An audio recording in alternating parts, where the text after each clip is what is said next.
Buenos días, profesor. Entonces, en esta oportunidad nos va a tocar explicar un poco acerca de nuestro trabajo. Entonces, la manera en que vamos a hacer es, cada integrante del grupo ha ahondado en un tema, ¿no? Y vamos a ir en esa secuencia, ¿no? Empezando por mí y así. Entonces, nuestro tema era la xenofobia, que se generaba por el efecto mediático, tanto medios de masa como redes sociales. De hecho, es un medio de masa también. En Lima, entre los años 2018 y 2019. ¿Por qué Lima? Porque primero que sabemos que el Perú es uno de los países que más inmigrantes venezolanos ha recibido, ¿no? Y estos se han concentrado en Lima. Después, entre los años 2018 y 2019, porque en estos años fue donde hubo un pico, ¿no? de inmigración y donde justamente se dio un giro de la percepción de los venezolanos como de pobrecitos a, a una molestia para algunos, ¿no? O un problema ya más grande, ¿no? Para los gobiernos. Entonces, siguiendo la línea de la cadena causal, lo que mis compañeros van a explicar es cómo primero se genera el sensacionalismo. Vamos a hablar un poco sobre el sensacionalismo y de cómo deberían darse las noticias y por qué a veces se comete el error de poner cosas que no necesariamente son relevantes. Luego vamos a ver cómo conectamos los problemas que ya tenía Lima o la población con justamente la llegada de los venezolanos. Entonces, cómo se los culpabiliza, ¿no? De lo que está pasando. Y eso después va a generar que hayan más diferencias entre peruanos y venezolanos, lo que finalmente va a ocasionar que se cree ese concepto, ¿no? De los venezolanos como el problema de todos los, como la causante de todos los problemas, perdón. Y finalmente desencadena en xenofobia o discriminación, ¿no? Que es un tipo de xenofobia también, porque es exclusivamente hacia los venezolanos. Entonces mis compañeros van a explicar más sobre cada punto de la cadena que mencioné. Cabe resaltar que los actores son, bueno, obviamente los venezolanos, que son los que reciben el efecto. Después también la población limeña, que son los que dan el efecto. Y bueno, también parte de los pacientes serían las personas que se sienten amenazadas, ¿no? Por la situación de los venezolanos. Muy bien, entonces doy paso a mis compañeros. Buenos días, profesor. Siguiendo la cadena causal, yo analizaré el impacto del sensacionalismo provocado por los medios de comunicación masivos. Esto puede ser el periodismo televisivo, la prensa escrita o la radial. Estos tres cumplen el rol principal de llevar información relevante, hechos o acontecimientos sobre el país y el mundo a sus consumidores. En todos estos casos encontramos que el actor principal en el desarrollo de las noticias es el periodista. El periodista se puede definir como un hombre de acción, el cual llega a el lugar, la escena de los hechos, recopila información que esta persona considera relevante y luego rápidamente eh, regresa para poder procesar la información que ha obtenido, reconstruir el hecho desde su punto de vista y luego lo presenta hacia sus consumidores, hacia las personas que quieren ver esta información. Normalmente lo intenta hacer de la manera más objetiva posible, aunque muchas veces esto no se da.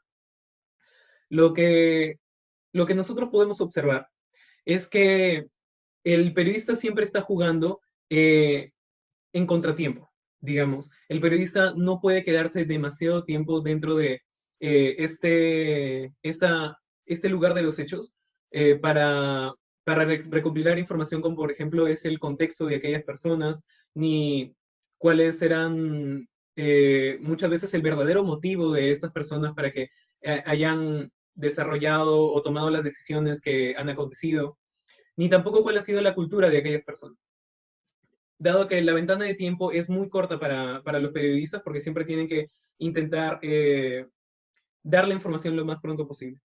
Entonces, lo que nosotros podemos observar es que el periodismo, a menudo y por razones prácticas, no tiene la posibilidad de entrar en este tipo de detalles.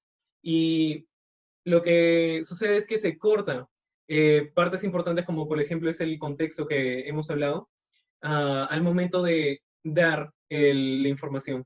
Y lo que finalmente se genera es que no tenemos una versión completa de los acontecimientos que se están dando.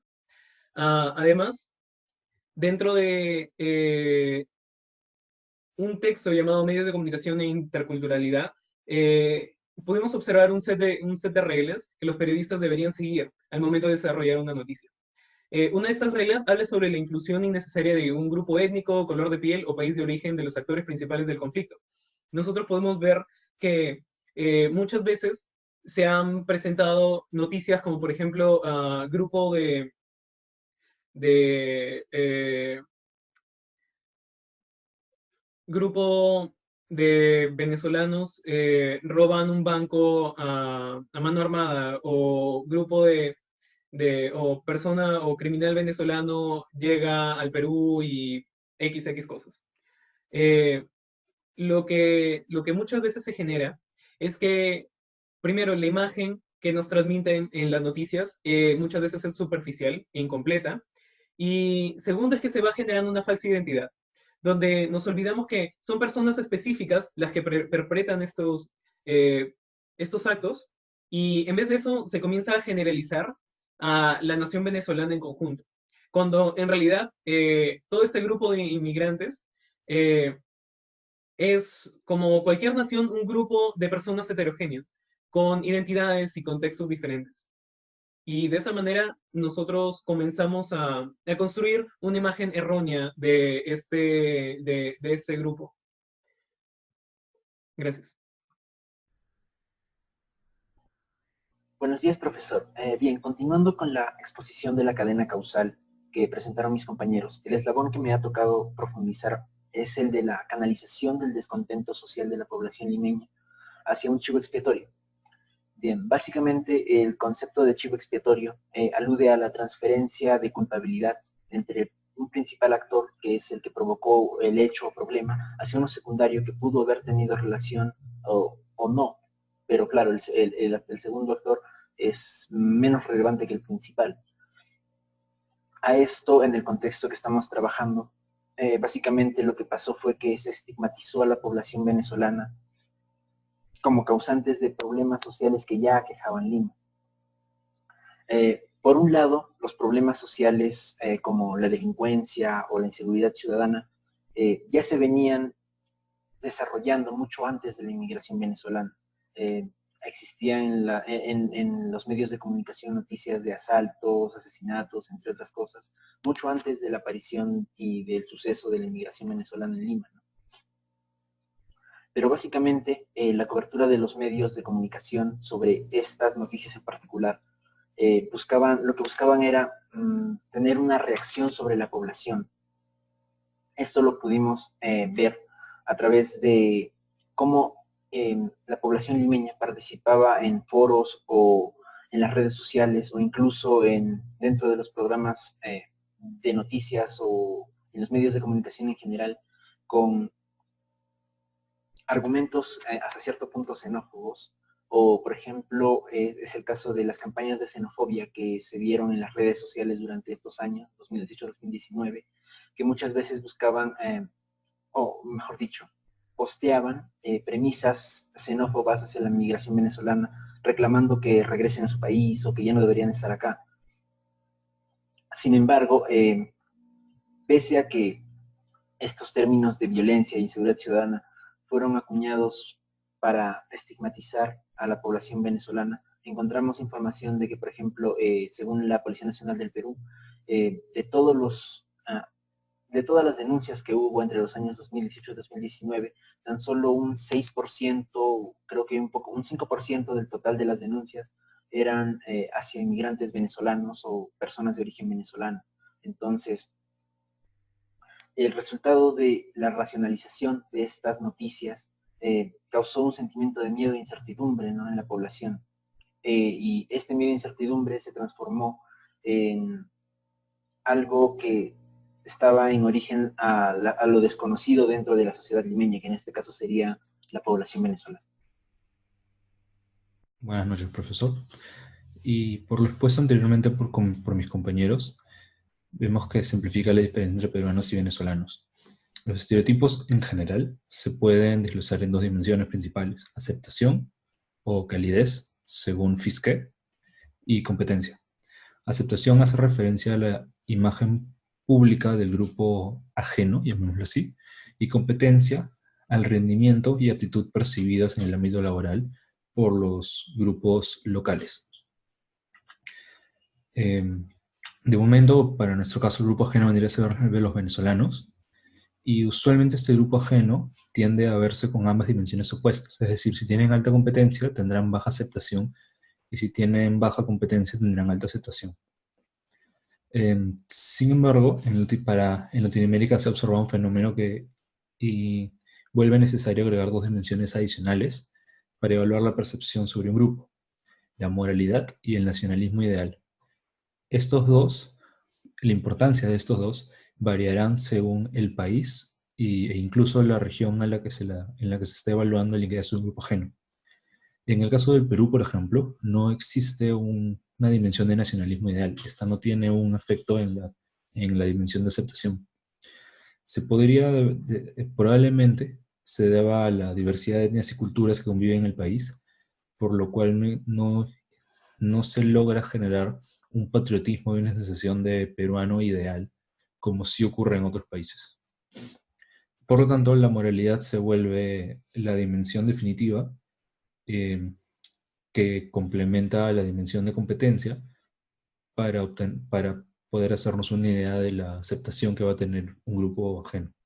La combinación más problemática para un grupo ajeno viene a ser la de alta competencia y baja aceptación, porque esta conlleva a la perseverancia del status quo, debido a que las personas con influencias políticas, al tener la imagen de alta competencia, no les conviene modificar esto, y el pueblo, por así decirlo, no tiene interés tampoco en promover el cambio de la situación actual, porque ven a este grupo ajeno como competencia que viene a robarles o a empeorar su calidad de vida.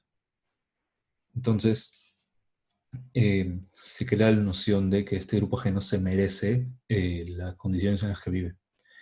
Los partidos políticos y otros medios con interés en la opinión pública son conscientes de este fenómeno y de estas dimensiones que son responsables por la imagen pública de un grupo, y la utilizan muchas veces para ganar simpatía de grupos discriminadores a través de los medios de difusión masiva, lo cual a la misma vez legitima y exacerba la problemática.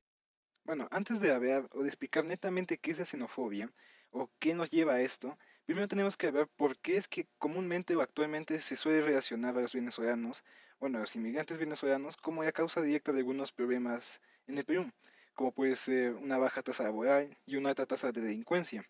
Comúnmente se suele relacionar esos dos conceptos con la llegada inminente de los venezolanos. Pero ¿por qué se da esto? ¿Por qué se suele mencionar eso? Existen algunos factores y el que analizaremos es relacionado con los medios de masa, más específicamente con el sensacionalismo. ¿Por qué? Porque, como bien explicado mis compañeros en los temas anteriores de Cadena Causal, el sensacionalismo nos provoca generar ideas ya sean erróneas o incorrectas, por el simple hecho de una mala explicación, por así decirlo, de algún problema en específico. ¿Cómo puede ser esto? Un ejemplo. Como mencionaron, cuando hay un robo o hay un accidente, se suele enfatizar sobre la nacionalidad de delincuente, por así decirlo. Por ejemplo, si ocurre un asalto, se dice asaltante venezolano. Y, o sea, no creo que sea necesario mencionar que es venezolano. ¿Por qué? Porque esto genera que las personas relacionen directamente este problema con los venezolanos, que en este caso es un asalto, por así decirlo, y con eso relacionan la delincuencia. Esto también nos puede llevar a lo mencionado por mi compañero Steve, que puede ser chivo expiatorio. También otro problema es que actualmente los políticos, bueno, algunos grupos políticos suelen beneficiarse de este problema. ¿Cómo? ¿Cómo se pueden beneficiar? Bueno, la principal forma es que sus leyes o sus propuestas de contribución para que logren ganar o jalar más personas hacia su grupo van en contra de los venezolanos. ¿En qué sentido? Tratan de atacarlos, de imitarlos, por así decirlo. O sea, atacan a los venezolanos y con eso, ¿qué hacen? Ganan la popularidad o el apoyo de algunas personas que están en contra de ellos.